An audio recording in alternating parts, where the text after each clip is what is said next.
Good evening, everyone. Welcome to episode 10 of Restitching the Tapestry. Ari, oh my gosh, episode 10. Episode 10. I literally can't even right now. Are people still saying I literally can't even? I can't even. I have I, lost the ability to can. I feel like I literally can't even was so like late 2000s, and I'm still saying it in 2020. I don't It care. doesn't matter. It doesn't matter. I can't even. Damn it. I don't know why I said damn it. So tonight is going to be fun. Since it's our 10th episode, we decided that we would do an episode talking about two Godzilla films that we watched. And we decided this a long time ago, before the show even started, that like after a few like very serious episodes where we talk about very serious social topics, that we would switch and do a more lighthearted episode where we talk about, you know, something lighthearted and fun. So Godzilla, since it's something that we both love, was this episode's topic of choice. So I'm gonna wait for an extra minute to see if anybody else tunes in, but um, so not, I mean, keep in mind, like, yes, we're gonna be talking about two Godzilla films. We also will be tying, like, bringing everything in full circle at the end and kind of talking a little bit about what like modern audiences can take away from films like these, especially considering the social unrest that's been happening, the pandemic that's been happening. I feel like there's a lot that we can take away from giant monster films like these. So It's true. yeah, so I'm hoping that that will be a direction that we go in. 1 second, I need to close my door before the cat comes in. Hold that thought. Hi, Arby. Sorry about that. I could hear like the cat like clangering out there, hearing me wanting to come in. Anyway, so the two films that we watched are Godzilla against Mechagodzilla, which is this film. It's a 2002 film, and Godzilla Tokyo SOS, which is its sequel. All right. So both of these came out in the early 2000s, and we're going to be not only reviewing them, but we're also going to be talking about like themes, various aspects that we found interesting, so on and so forth. But before we get to that, I am going to make sure that we go over our show's mission statement. Even though this is a lighthearted episode, we cannot forget that. Yes. So, many witness different atrocities, large or small, and those tend to fray the fabric around us, the social fabric around us. And much of the time, many may feel powerless and know not how to address such things. And this fray has gotten worse with the rise of social media because people are able to share in this collective trauma as it goes viral while they watch it happen in real time. And this begs the question of, well, what can we do to mend these communities who have, which have seen considerable tragedy? And I mean, the answer to that, and we're hoping to explore that through this show, it's restitching the tapestry together through creating conversation, through being creative, and through the action that is education. So, and in context of films like this, like these Godzilla films, they're largely about people going through something very difficult, somehow managing to come out of it in one piece.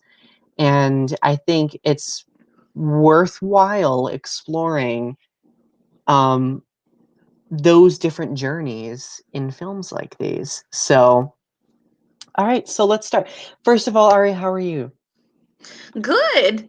I'm really good. I had a really good week. I'm really looking forward to this episode.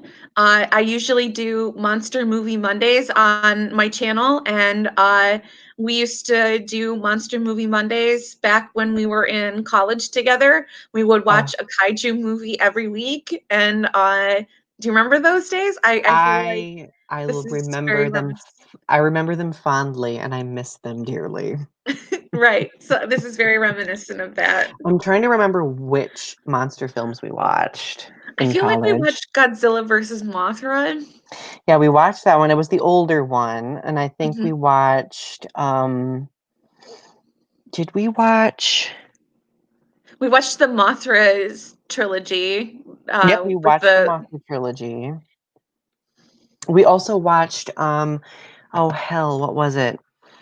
We watched I think it was Godzilla Godzilla. versus Ghidorah. Yeah, we watched Godzilla vs. King. We also watched Godzilla versus Gigan, I remember. You know, the Mhm. space chicken with the claws. 'Cause that Yeah. was my favorite, yeah. Yeah, I remember we had a hoot watching those. Um, so Godzilla against Mechagodzilla.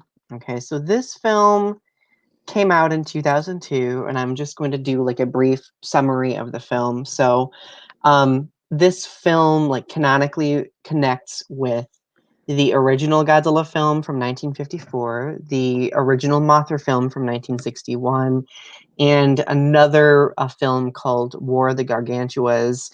I've not seen that film. I've only seen bits and pieces of that film, but I can't really remember it. But it was like referenced in this film. So what's happening is in 2002, which I think that's the exact year the movie takes place in.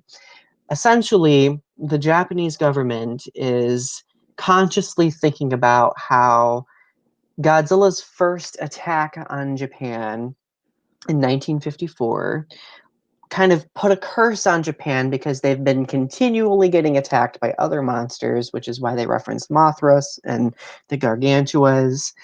And they basically come to this conclusion of we need to do something about it. We need to do something to help protect ourselves from these giant monsters.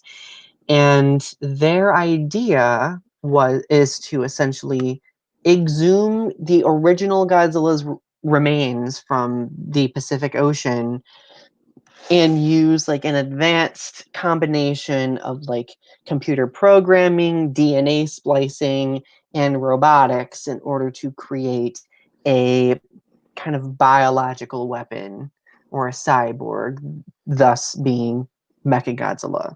Now, in this film, to distinguish him from the other renditions of Mechagodzilla, they call him Kiru, um, which they end up changing in Tokyo SOS. They just call him like Mecha G, which is kind of um, to me silly, but you know that's just me. But essentially, that's the whole premise of the movie. So like they're like Japan is just trying to like assemble its resources in order to create this weapon in order to repel giant monster attacks, and of course Godzilla is that giant monster that attacks because a new Godzilla is in town, you know, wanting to rampage.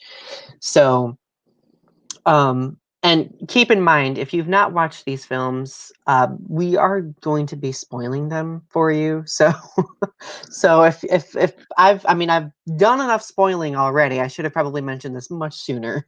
But you're going to be even more spoiled because we're going to talk about what happens in the midway point or the toward the end of the film. So, with that kind of like synopsis in mind, like Ari, I would like to know what your thoughts were about this film when you watched it. Wow. So when I first watched it, I for when I first watched, because I watched Godzilla Tokyo SOS first, instead of Godzilla against Mechagodzilla, because actually I watched Godzilla versus Mechagodzilla first. I watched the 1974 one, thinking I was watching the right one, so I watched the wrong one first. So, You know, it's easy to do that because they're like Godzilla against Mechagodzilla is the third movie where it's like Godzilla versus Mechagodzilla kind of. So easy to get confused. so I watched Godzilla Tokyo SOS first, and so when I finally got to Godzilla against Mechagodzilla, um, my first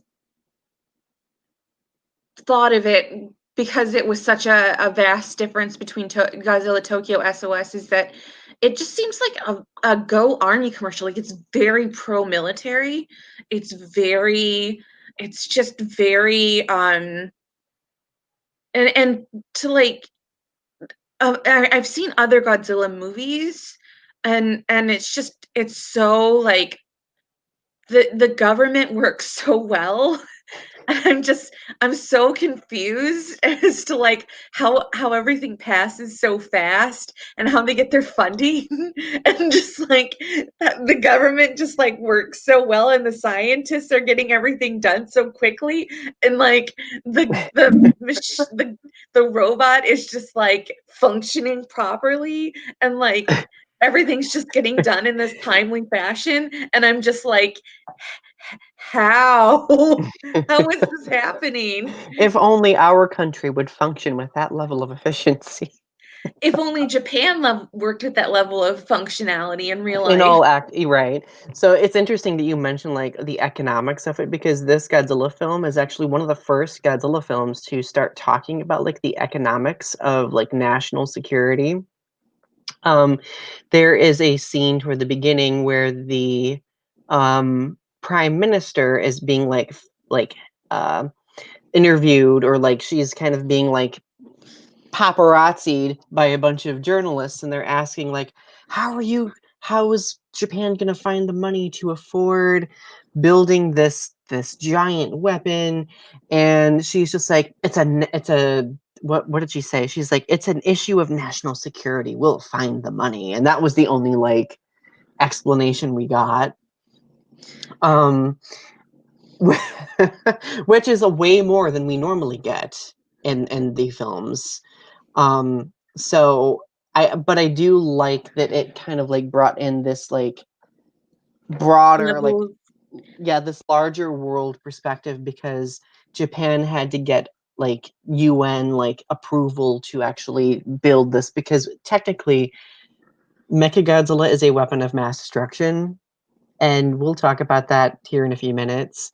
But like obviously, like in the grand scheme of things, seeing a country build a weapon like this to repel giant beasts, one would have the question of like, well, could they use it against humans, like other people? So that's why I yeah, could think, they just like drop it off in a country and just start like decide to like take out a city because yeah, like, oh, this country's annoying me here.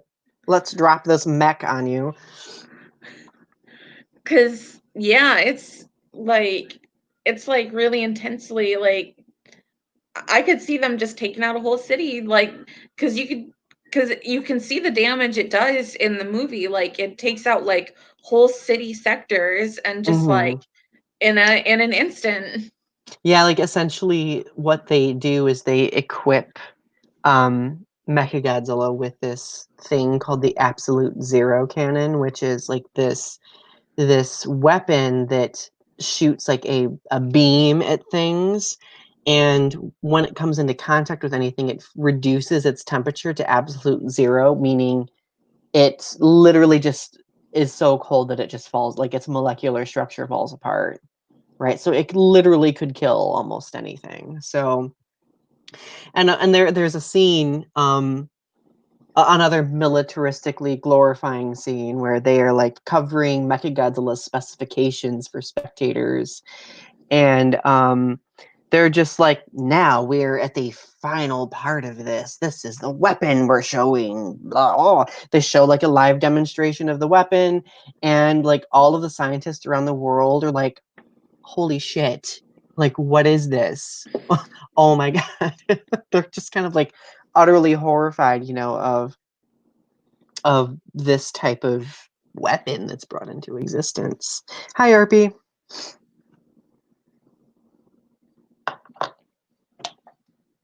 But yeah, so obviously I felt like the trepidation that other countries were expressing was pretty justified, because I can understand that. Are you just now seeing the comments? Yeah, they just now popped up for me. Because those comments have been there since 8:30. Oh wow. Well, my thing must be lagging. What else is new? Technology never ceases to impress me with how unreliable it tends to be. Um, so okay, so we talked about the story as a whole for this film. Let's talk a little bit more about the human characters. What was your impression of the human characters? Um, I really liked the main female character. What was her name? I think her name was Dr. Akane. Akane, yeah. Uh, I can never remember names, but she was started out as the maser cannon technician, and she had kind of a tragic story to start. She had kind of an accident with Godzilla. She wasn't able to take out Godzilla with the maser cannon. So she was training really hard, and she was just like really focused and dedicated. And so she was just like really, and I've been through that where at points where I've been like really focused on just like getting towards a goal with just wanting to be at a certain point with like mental acuity of just like, Hmm. wanting to get to that point. Um, when I was in the desert, and you get there, and then Hmm. it sort of pays off after a while, but yeah, it was.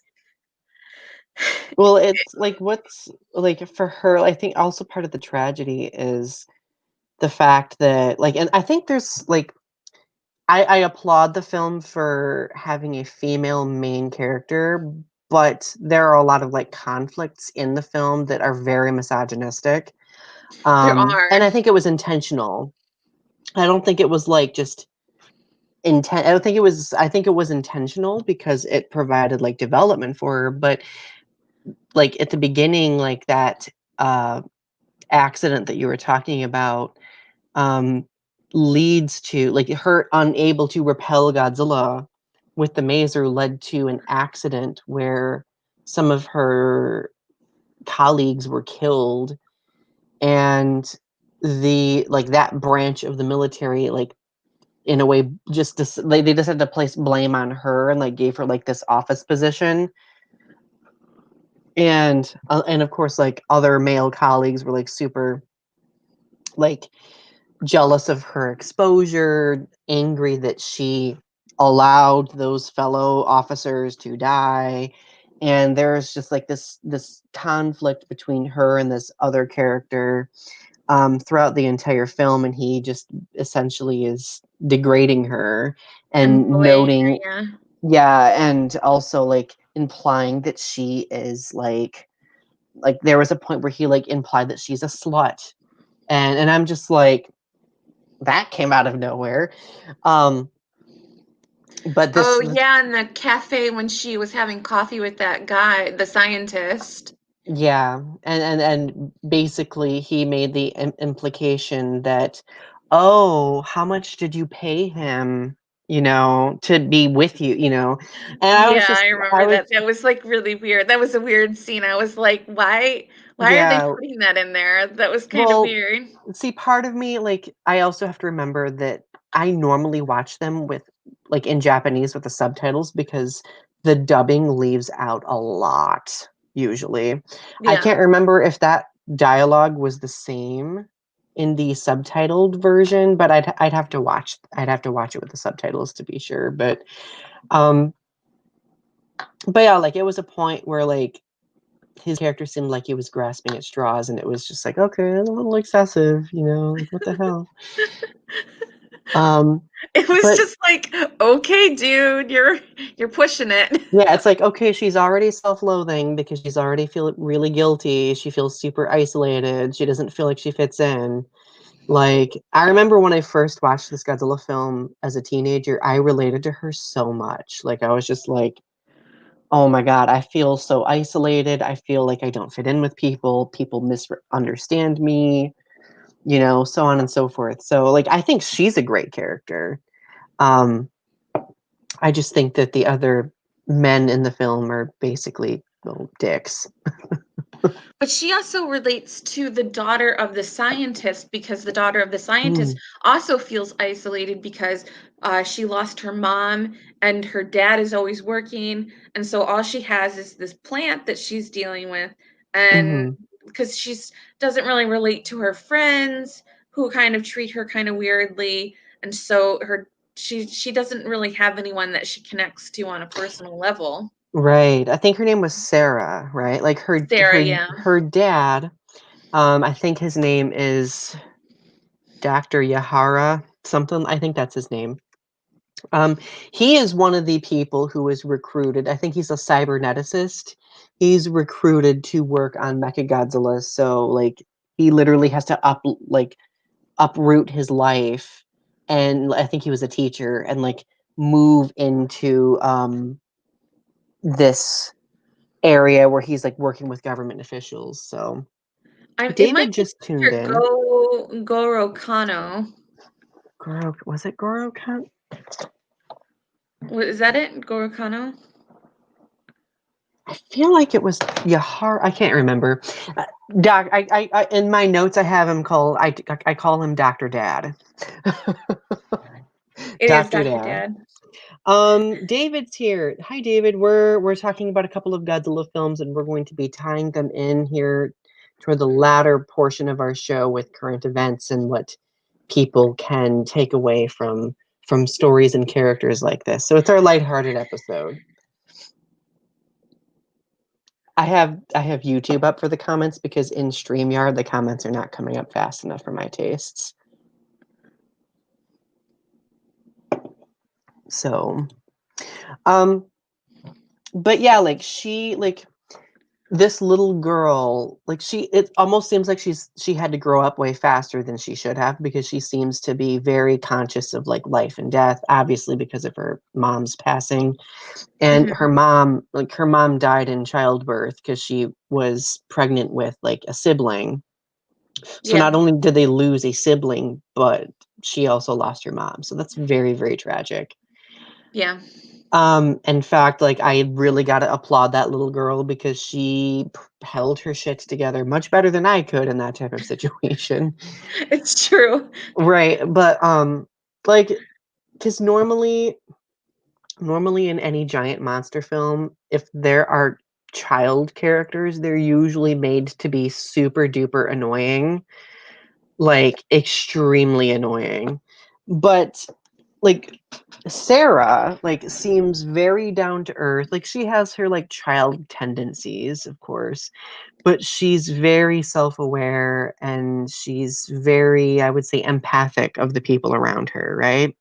Right. So when she meets Akane, the main character, who is like super isolated and withdrawn, she connects with her in a way because they both, like you were saying, feel like this isolation. But yeah, and it's interesting that you were saying, talking about that plant.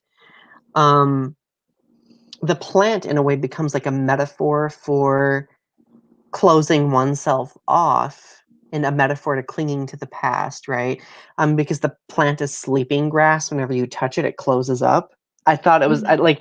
I didn't notice that until I watched it as a 31-year-old. Like I was just like, wow, that's a really interesting plant that they chose to use for this, metaphorically speaking. Of course, me, I could be looking way too much into it. So David left the comment of, um this young girl character didn't turn into some sort of monster that threatens the world in the process of the film, like Gamera 3. I don't think you've ever watched the Gamera trilogy, have you, Ari? No, I haven't watched the Gamera series. I've been kind of lacking.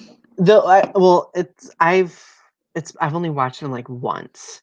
And they're kind of like, depending on the situation, kind of hard to get a hold of. Maybe we should do a video on those at some point, because they're surprisingly dark. Like they're very dark, and um there's like a lot of like imagery about humans turning into monsters, so on and so forth. But obviously for this film, like the child character is the only character in the film that doesn't have any vices. Like she seems like, other than, like her grieving her mother and her siblings, she seems very, I don't know, like well balanced, as a human character. Whereas everyone else has like certain levels of darkness to them, certain things that they are very visually struggling with, right? So, what other human characters really stood out to you, if any? Um, I don't think there were not too many other human characters that stuck out to me. Um, Mostly it was just Akane and the little girl were the big two that I related to most. They were the ones that like I liked the most. Um, Everyone else kind of was just sort of around. The prime minister I thought was interesting a little bit, just because the female prime minister, but she kind of halfway through the film, so Right. Like what's confusing about the film is that there seems to be like, I don't know if there was like an election or something, but like halfway through the film, like actually I would say that it's a third of the way through the film. The female prime minister is like passing the torch to the secretary of, what was it, sciences, I think that's who he was. I think his name is Igarashi. He then becomes the prime minister who starts this project of um, creating Mechagodzilla, right? So, one character that I think we should touch on that I just thought about, I'm surprised I just thought about this. In a way, Mechagodzilla is a character, like equivalent to the human characters, because the little girl, like, well, let me back it up here. So, about midway through the film, Godzilla attacks Japan. And so they, send Mechagodzilla out to repel the attack. Godzilla ends up roaring after a brief battle, and then Mechagodzilla, like, somehow, like, kind of gets messed up by the audio that he hears from Godzilla's um, roar. And because he has, like, the DNA of the original Godzilla, it kind of brings back, like, a flash of memories, and he reverts, like, personality wise, to the original Godzilla, and he himself starts attacking the city. And of course, the adult characters don't really understand the fact that, oh, well, we just totally exhumed the body of a dead creature and used its DNA, violated its DNA in order to create this new being that we're forcing as an object, as a weapon to fight Godzilla, right? So they really allow the audience to sympathize with Mechagodzilla a lot. And the funny thing is, the adult characters don't really piece it together. It's Sarah, the child character, who was like, Mechagodzilla doesn't want to fight. You're making him fight. He doesn't want to. And so I think she can connect with Mechagodzilla because she's being forced to accept her mother's death. Both are being forced to do something, so she can kind of connect on it that kind level. of reminded me of like a Frankenstein's monster moment where all of a sudden like Frankenstein's shown fire and he had this like wild like reaction where he's just like rah and he like freaks out and starts just like tearing people apart and just like is just wildly reacting.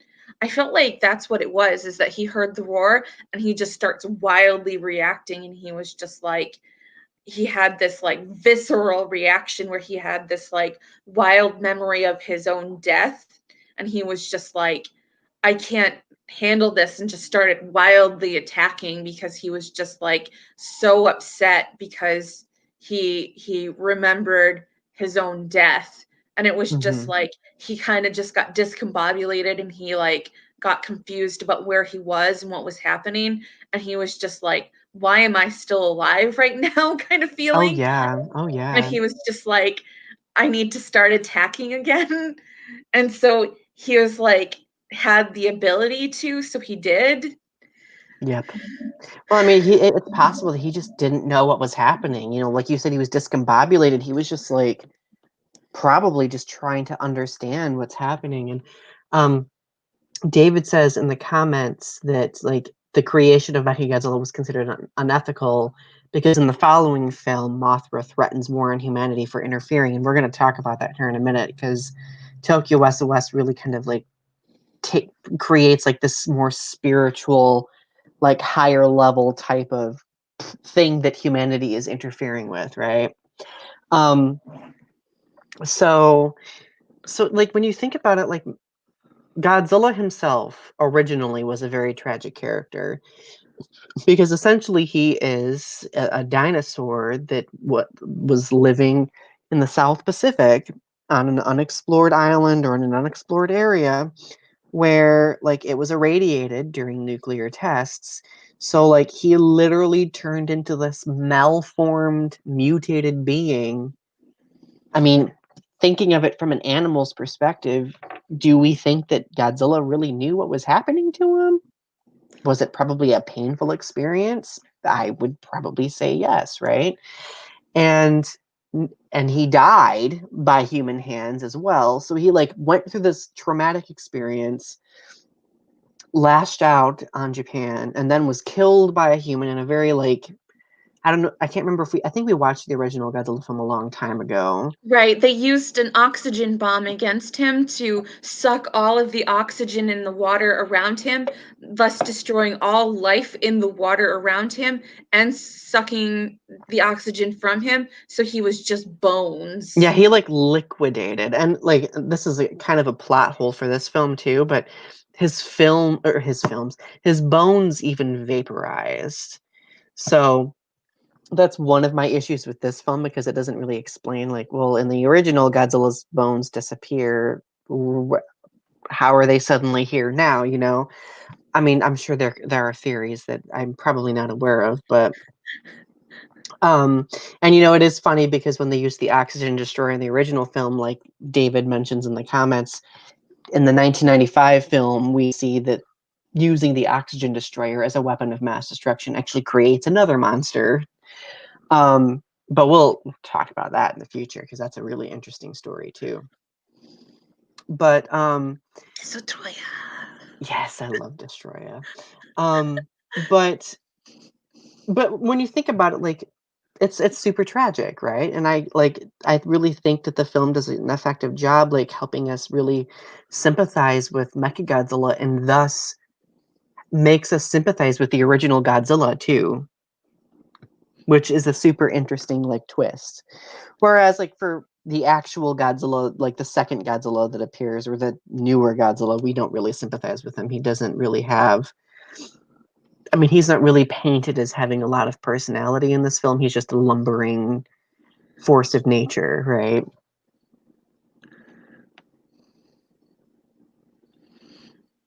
So,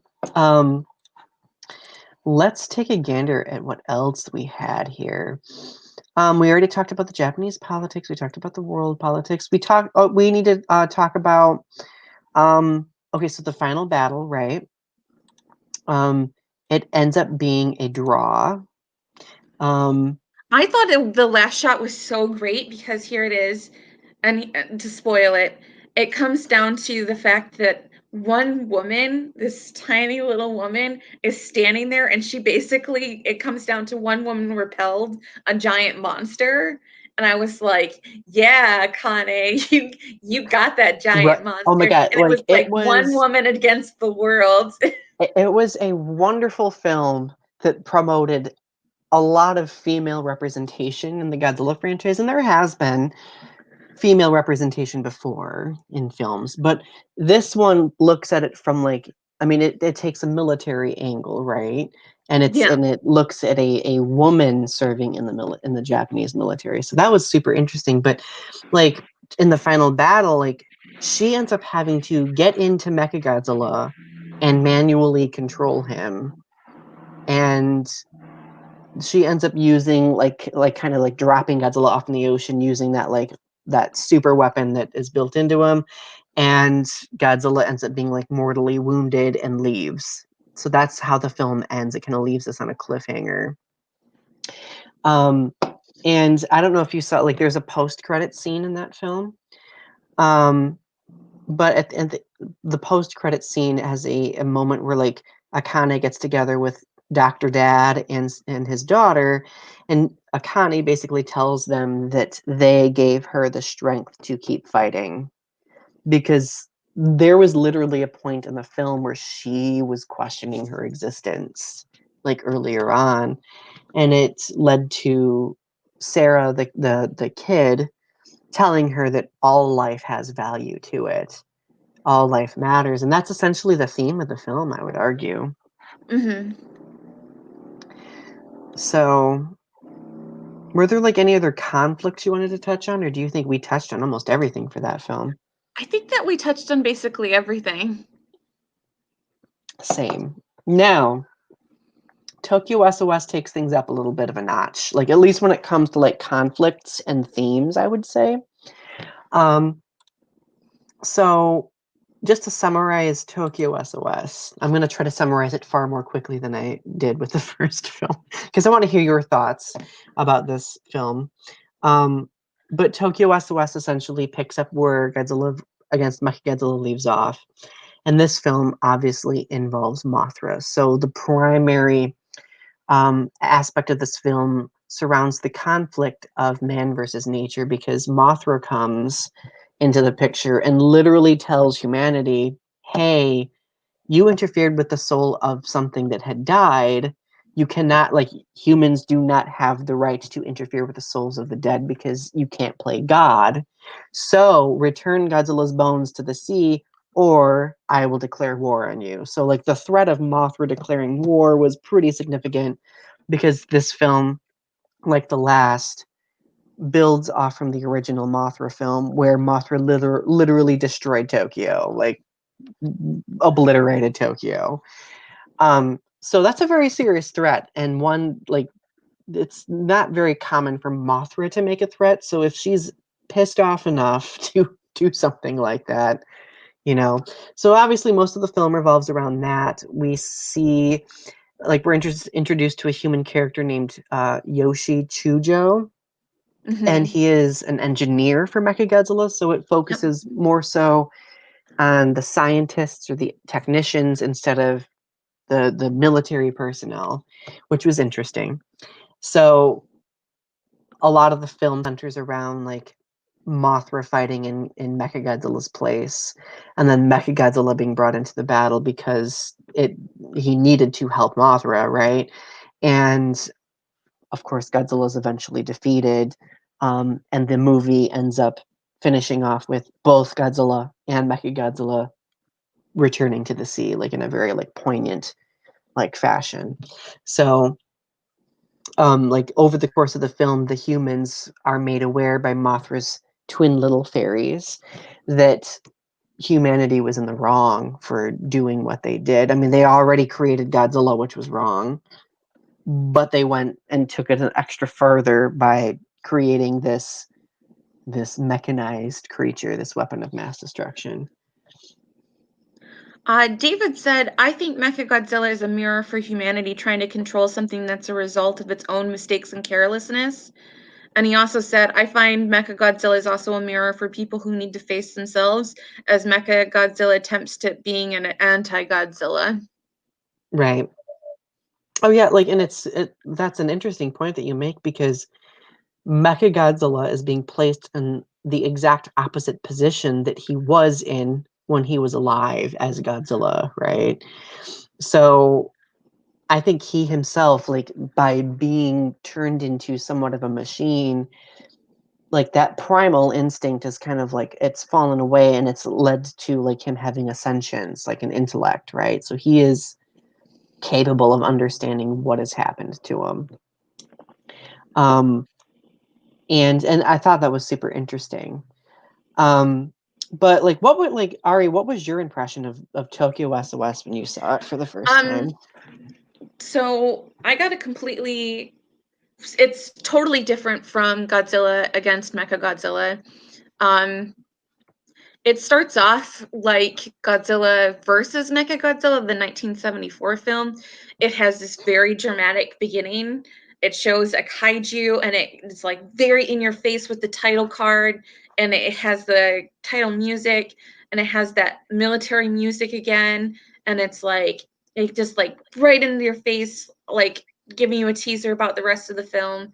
So it's just very like all in your face right away.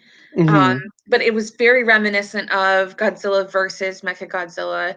Uh, and I noticed that that similarity right away. That Same. that and because I had mistakenly watched it, I had actually picked up on that. So I was like, "Oh, I'm noticing these similarities. So Yeah, interesting." yeah. In the original Godzilla versus Mechagodzilla, there's like a scene like on a plane where they're like in the sky, right? Right. And Tokyo SOS begins that way too. Because the movie is really quick to go into action. Like we literally see Mothra within the first like 10 minutes of the film. Right. And it's actually one of my favorite Mothra scenes ever because she, in my opinion, always has the best entrances. Basically, she's flying at like super high speed, like supersonic speeds through the sky, and like the Japanese Air Force is like tracking her. They don't really know what it is because it just looks like something flying through the clouds. They end up hearing like Mothra's like fairies singing, and they end up trying to shoot a missile at her and it misses, and then like the satellites pick up like Mothra's wing patterns, and they're like, when they see the pattern they're like, shit, like Mothra's coming toward Japan, what is happening? And they think that it's Mothra coming to attack, and they're like, "Oh no," Hmm. because in the last movie they said that Mothra attacked Japan, and then they had to Right. like repel it. Right. So And I think. so mind you, they hadn't seen Mothra for like 40 years or so. Hmm. And so like what's interesting about this movie is like it focuses on different human characters. Like we see a few of the human characters from the first film. Like we see Akane and we see like her squadron, but they are sent off to the United States to do training. I thought they did a nice job kind of like wrapping that up so it moves into new characters, which Godzilla films rarely ever do, mind you. Um, but we focus on Chujo's character, and his uncle is a scientist who was actually in the original Mothra film. He's a linguist. He was the original one who went to Mothra's island called Infant Island. He was very instrumental in the events of that film. So Mothra and her fairies come to him to inform him of like, hey, can you talk to these people working on Mechagodzilla because it's not right? They like kind of convey that threat that Mothra poses because they know that since he has met them and Mothra, that he might be a little bit more receptive to it, right? And that maybe hearing it from a fellow human being instead of them directly might make it a little bit easier to stomach. But as we know, that doesn't happen. Like, So. no. Like he goes and he talks to the Prime Minister Igarashi, and the Prime Minister is just like, Mothra attacked us 40 years ago. Like she can go fly a kite as far as I'm concerned. Um, so essentially that is the how his character is involved. Like it's kind of difficult to explain. You'd have to watch the film. Like the audience would have to watch the film, but essentially, um, Mothra promises that she will fight in Mechagodzilla's place and ends up living up to that promise. So when Godzilla comes to Japan or comes to Tokyo, she literally arrives almost at the exact same time. Um, in a very wonderful entrance scene that's like 5 minutes long. It's amazing. But what did you think of the kaiju fights in this film? I thought they were actually better in this film than I did in Godzilla against Mechagodzilla because I thought that one, they lasted longer, and two, I thought that they were just more satisfying. I thought that the fight against Mothra was more satisfying. That I just was getting more out of the fights, and then the fight against Mechagodzilla was just more satisfying. That it was just that it. Um, Also, did you notice? Okay, between the two Godzilla movies, did you notice? and I'm just weird like this. I just notice how the Godzilla looks in each film. And as I noticed between the two films, did you notice Godzilla's eyes get like more angry? Like Hmm. like in Godzilla against Mechagodzilla, he has kind of like friendly eyes, and like in Godzilla versus Mechagodzilla in like 1974, he plays a friendly character, so he has like really friendly eyes. But like as the years have gone on, his eyes get angrier and angrier and angrier. And in like Godzilla Tokyo SOS, they are like they don't even look like their eyes anymore. He almost looks they're almost paralleled to Godzilla versus or Mechagodzilla. They look Hmm. very like almost like triangles.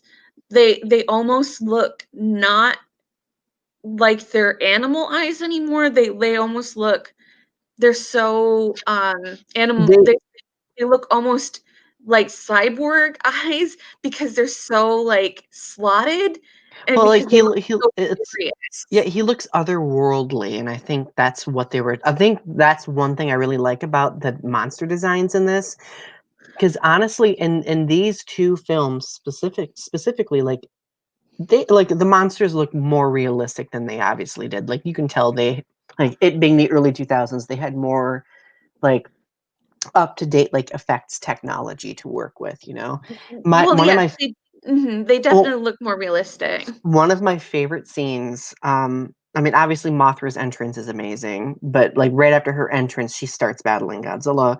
And there's this moment where like Mothra's hovering over Godzilla and Godzilla looks at her and he like has like this sneer, like this kind of like a cringe, like he looks at her and cringes. And Mothra like squawks at him like defiantly. You know, like in a, almost like gives the monster's expression, which is super interesting. Like they started doing that avidly in the 90s Godzilla films, like where they like started like giving the kaiju more like facial expressions. So I really value that they did that in this film, especially. Because I think it gave them more personality. But yeah, his eyes, I noticed his eyes were like so fierce looking in Godzilla Tokyo SOS that he was trying that they made him look like more fierce than they did Godzilla against Mechagodzilla. That in Godzilla against Mechagodzilla, his eyes looked too friendly to be dangerous. Hmm. And I felt like then the design team they were like, nope, gotta make him look angrier. Right, right. Well, because in a way, like after Godzilla's defeat in the prior film, he came back angry and wanting revenge, right? Because he was Right. drawn to Mechagodzilla, and like so, I think it was super interesting. So to top it off, like so, Mothra ends up arriving, like the adult Mothra. So her and Godzilla are battling. She's super old and dying. And Mechagodzilla joins the battle, and then eventually Mothra's offspring join the battle. She has like twin caterpillar Mothras, and we get to hear the beautiful Mothra song in this film, which is one of my favorite things ever. We sing it. Masura, yeah, Masura. There you go. That's the extent of my cover. I probably have video somewhere of me singing it dramatically, as there should be, right? I'll I want to see that video. have to dig it up. Maybe I'll post it on my archive channel. Why not?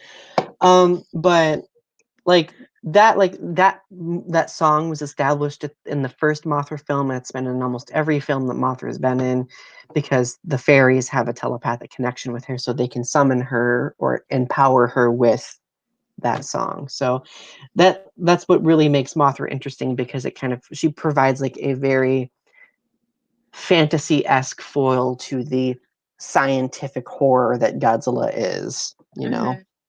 She kind of becomes like the avatar of what nature represents, and Godzilla is like the malformation of that. He's an anomaly. Oh, I was looking at the comments really quick, sorry. Yeah, me too. um so One thing that I really, really love about this film is the cinematography. I can tell that they really took it up a notch with the cinematography. We see like a lot of like really panned out shots. Like one of my favorite shots is when Mothra enters Tokyo. You can see her like flying over the Tokyo skyscape, and it's like really, really cool. I think that had to have been CGI. Like I And just the tower, they destroy the tower and they Mhm. show like a pan over the tower falling and just like how just a pan over the sheer amount of destruction of Mhm. Tokyo. Um, I think that like you don't really get a sense of like how much gets destroyed sometimes. And I think that they did a good job of showing like just how much destruction was being done in this film, as far as like Tokyo's concerned. Uh, Mhm. and I just I uh I liked seeing that because usually you see like them destroying like a building here, a building there, and like you don't really get a good sense of like the bigger picture. Oh So yeah. I like seeing Oh, I know like what scene you're talking about. It's like Tokyo Tower is like laying in ruin and it's like on fire. And it hmm pans out and you see Mothra on one side and Godzilla on the other, like ready to like go at each other. yeah, And it's like it's really I think it's interesting because it's like it shows us a visual representation of nature versus horror and mankind being stuck in the middle of it all, you know? right. And like one thing that I really enjoy about these Godzilla films is that they make the themes very obvious. like like for this film the theme is nature has to be lived within the time that nature allows. Yep, and the dead need to stay Right. dead. The Did I dead must say die. I think I meant to say life has to be lived within the time that nature. I said nature has to be lived within the time that It's like the dead must die. Exactly, like, when the dead die, they have to be left alone because, I mean, their souls have been released, you know? If you do anything with it, you inhibit that, you know, like, because they were not allowing the original Godzilla to be at peace. Well, and it's like it seems like they were just like they were wanting to get to a new chapter of the Godzilla series, and so they were just like, let us kind of like close this chapter and let's let the dead die. Let's let's turn the page and like let's put these all let's put Mothra to rest. Let's put Godzilla to rest. Let's put Mechagodzilla to rest. Let's Mhm. put these old actors to rest. Let's put this old story to rest. Let's turn the page and start anew. Yep, exactly. Oh, David was like, "Sorry, I'm monopolizing." "You're not monopolizing, my friend. We're enjoying your comments." We understand that this is a deviation from what we normally talk about, so I don't think there are a lot of people commenting because they may not have seen these films, so which is totally okay. If anything, let's hope that us talking about these films serves as PR for them 20 years later.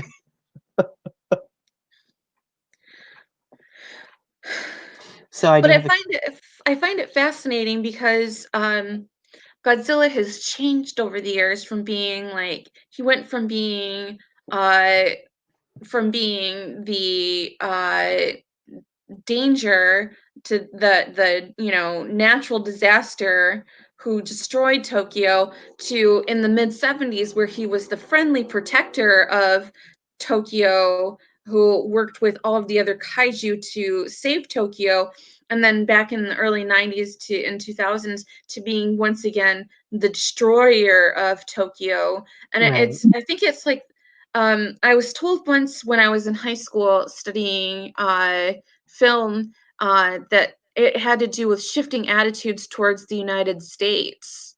Mhm. Oh, yeah, like, the Godzilla films are very much political, and I know Godzilla fans will always deny this because they don't want to acknowledge it because a lot of them just enjoy the fights, you know. And don't get me wrong, like I love the battles too, but like I think of Godzilla films as being a Geiger counter, no pun intended, for like the state of the world that those films are produced in. So like in the 60s, like there is a lot of like talk about um like say like the film Ghidorah the three-headed monster, like Mothra represents nature, Godzilla represents Japan, Rodan represents Russia, and Ghidorah represents China, which at that time was like an emerging power, you know. So like the monsters themselves become metaphorical representations of the state of the world. David says, like Godzilla, Mothra, King Ghidorah hinted at the soul concept, the spirits of those World War II dead who were angry and lashing out at Japan. Yeah, like that was a very interesting film. And if you've not watched, I don't think we've watched that one yet together, have we? Which one? It's called Godzilla, Mothra, King Ghidorah, All Out Monsters Attack. No, I haven't seen that one. It's a really good one that kind of like encapsulates like this whole spiritual concept like we see in Tokyo SOS. Um, so I would definitely check that one out because there's a lot of like Japanese guilt in that film about like the souls that they killed during World War II, and Godzilla in that film becomes a manifestation of those vengeful souls. Mm, Very, it's heavy. it is very it is very, but it's so good. Like, uh, let's see. Oh, Killer Rodan is here. Hello, my friend. Killer Rodan says that he's reviewing the Godzilla films. So, my friends, go check out his channel. It's Rogue Agent Killer Rodan. Very good channel. Um, I've been watching a few of your reviews, and they've been pretty good.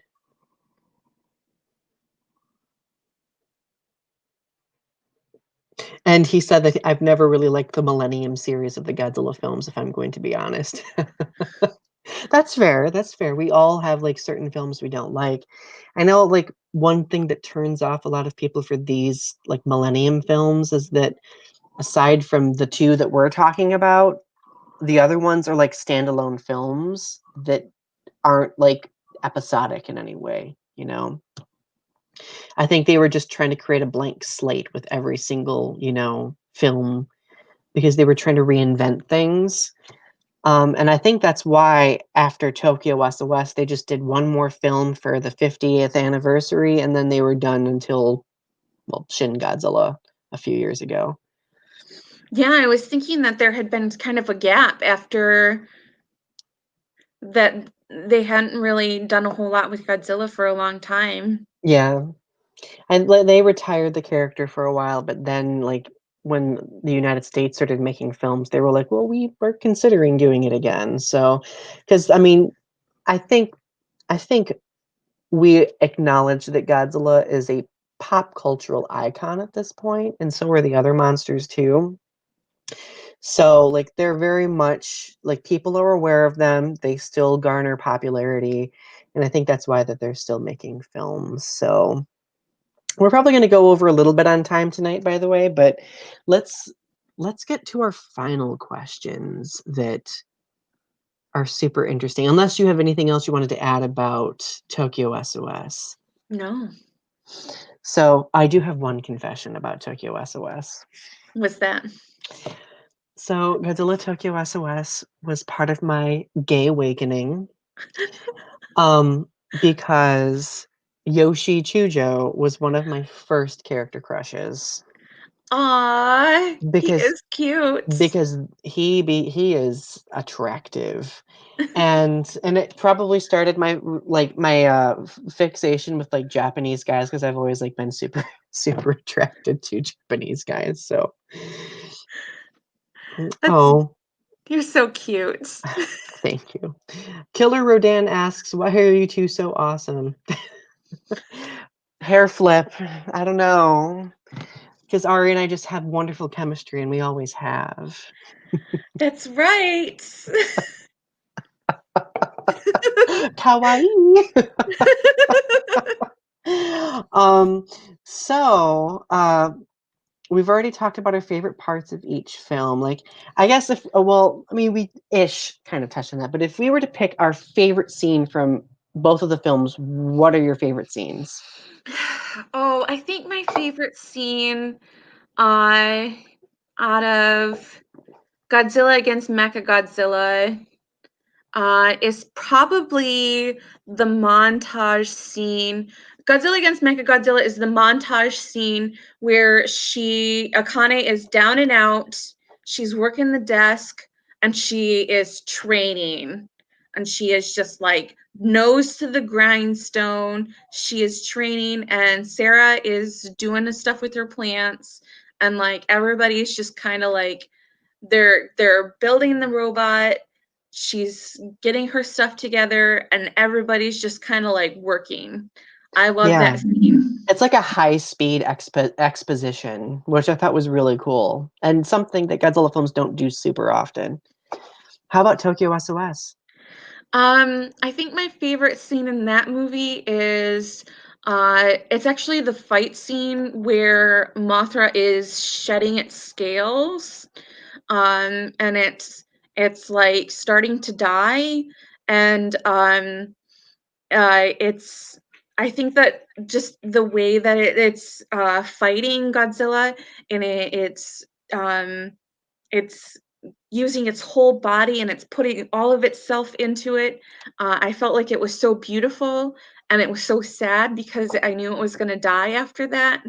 I thought that it was just so wonderful, but so sad at the same time, and it just was so moving. Right, same here.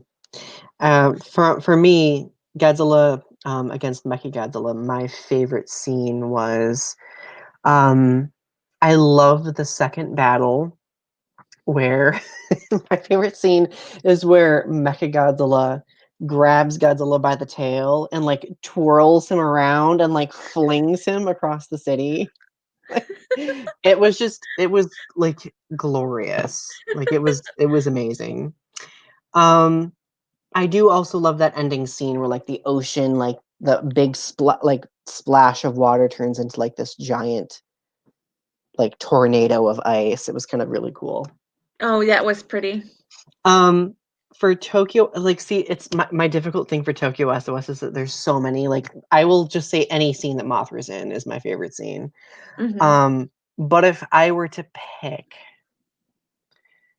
I really love like it's the portion of the battle where Mothra is shedding her scales, but like it kind of like the scene cuts out to Mothra's fairies on that island, singing to like empower the egg, right? Yeah. And then like as they're singing, it like fades back out to Mothra battling, and their voices get like super echoey. Like you can tell it's far away, but Mothra can still hear it. And it was just like the editing was super cool. Like I thought Hmm. it was very well done. So I would say that's my favorite scene. Um, If I next had to question. pick if I had to pick a second scene that I liked from Tokyo SOS, it would be the scene where the grandson put the desks together and called Mothra. Oh yeah, That he like put the he put the desks together so the Mothra symbol is visible because she's also summoned by the symbol, that was a good scene. which of course led to the entrance, which was a. I remember when I first watched it as a teenager, I'm like, it's so beautiful. This is how I've always envisioned Mothra. You can tell they really wanted to emphasize much of the movie on her, which I wasn't objecting to, of course. Let's see. Do do do do do do do do do. David said it's interesting no matter how many times I see a film, knowing whenever a Mothra is going to die, it makes me cry. Yes. Um, this film was interesting because Mothra literally flies up to protect her young and she dies right in front of them. Like that was really rough. It was like, "Mothra," and somebody says literally, "Mothra, no," and I was like, "Mothra, And no." oh, and her baby's eyes turn red, and I'm just like, they're gonna fuck shit up. Like they're gonna mess stuff up. Excuse my profanity, everyone. Um, Next question. Have these films aged well over the past 16 to 17 years, in your opinion? I think they have, I think that I feel like, Godzilla against Mechagodzilla and Tokyo SOS, they have kind of a feel of, how, uh, the American Godzilla movie was, 'cause we made a Godzilla movie that was very pro-military after that, and I Mhm. feel like it has, although we didn't use a mech, we were very pro-military in that one, and it had kind of the same sort of feel where we were very powerless in that movie until we we did something about it, but that was where we saw Godzilla as the good guy, Mhm. but, Yep. but it was very pro-military as well, and, I feel like there were a lot of similarities, that you could glean from that, and I feel like it stands up in that, uh, that there are just I don't know, it just looks at the military in a certain way, and that, Well, that there's, like, a lot of propaganda that you can right. take from it. I think the themes are kind of timeless too. Mhm. Um, because the themes Especially don't. Tokyo SOS. Oh yeah, like the themes of like life has to be lived within the time that nature allows, and that's okay. Like we have to accept that. Like the acknowledgement of mortality, I think, is a very universal theme that like it doesn't erode through time. I mean, unless we become immortal one day, like which I doubt will happen. Like it doesn't fall to the wayside. Like it'll always be significant. But and also Godzilla against Mechagodzilla is female empowerment, recognizing your power and, Hmm. realizing that you can take down something big by doing just working hard and, pursuing your dreams and Right. just doing what you wanna do in life and not letting anyone deter you. Right. Honestly, I would argue that both of these films do relatively well on the Bechdel test. Uh, no, the Bechdel test is when 2 women have a conversation and it doesn't involve a man, and I would say that, no, they don't pass the Bechdel test. I guess you're right because technically even the conversations between Akane and Sarah are very much hinged on Dr. Dad. Right. We don't speak about the '98 Godzilla movie. Right. We should do like an episode where we talk about like Godzilla films on the Bechdel test. I think that would be super interesting. I think I mentioned this, and I think I did a video about the Bechdel test. I thought that there was one.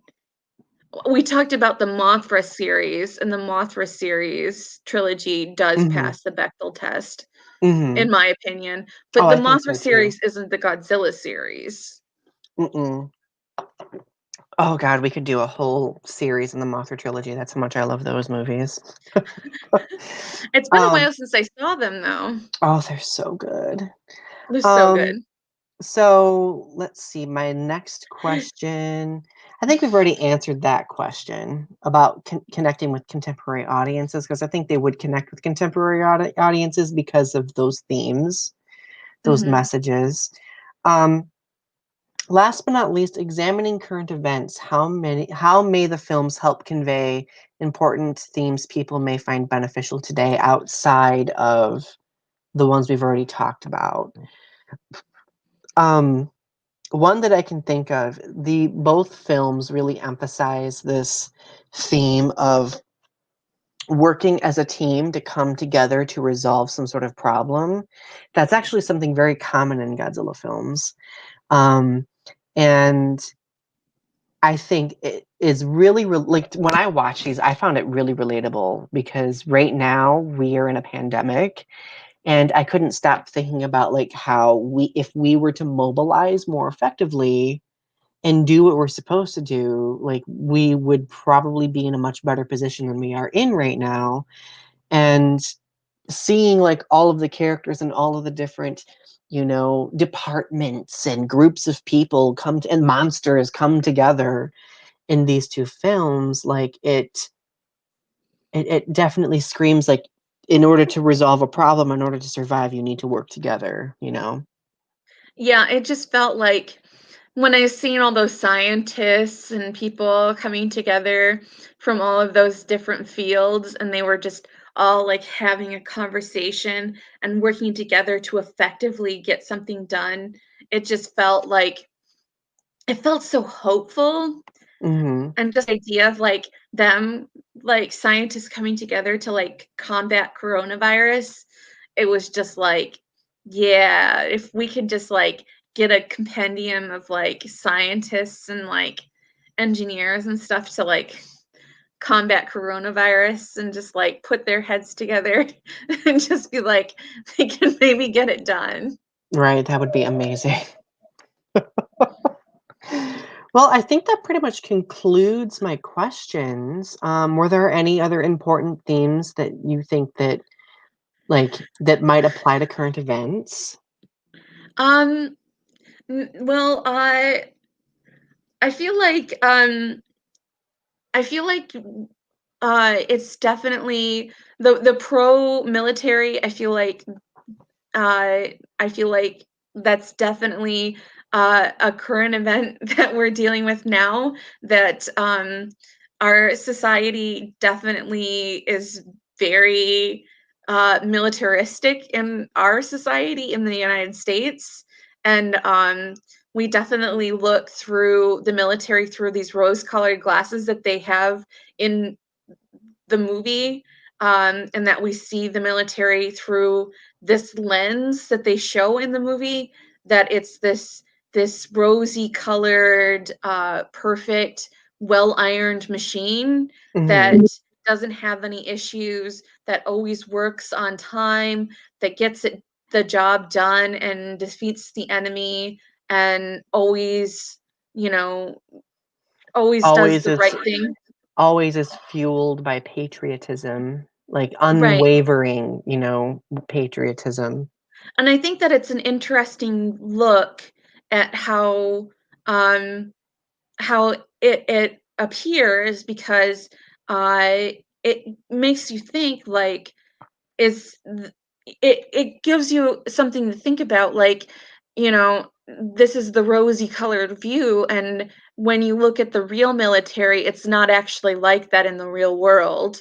And so it there's that disparity that you see, and it really makes you think like, maybe maybe the military could be better, and like what we could do to actually be better. Like maybe we could be listening to scientists more, and maybe that we could actually be doing more as far as like listening to uh something beyond just uh or the natural even, and not just the military itself, and that Right. it's not just about Well, it's not the just about the military industrial institution. complex. Yeah, like because all of these different things are institutions. Like, I mean, I could make the same argument about education, right? Like, education is an institution, and it's definitely not a well-oiled machine.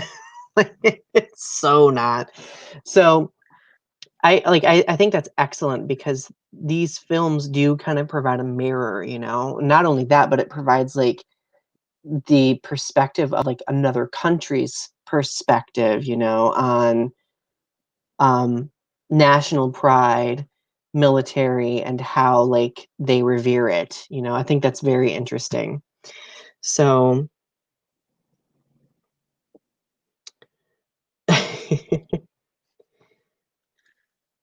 Godzilla versus Mobile Suit Gundam Wing would be a good movie. I agree. There would be so many good Godzilla movies that could be made.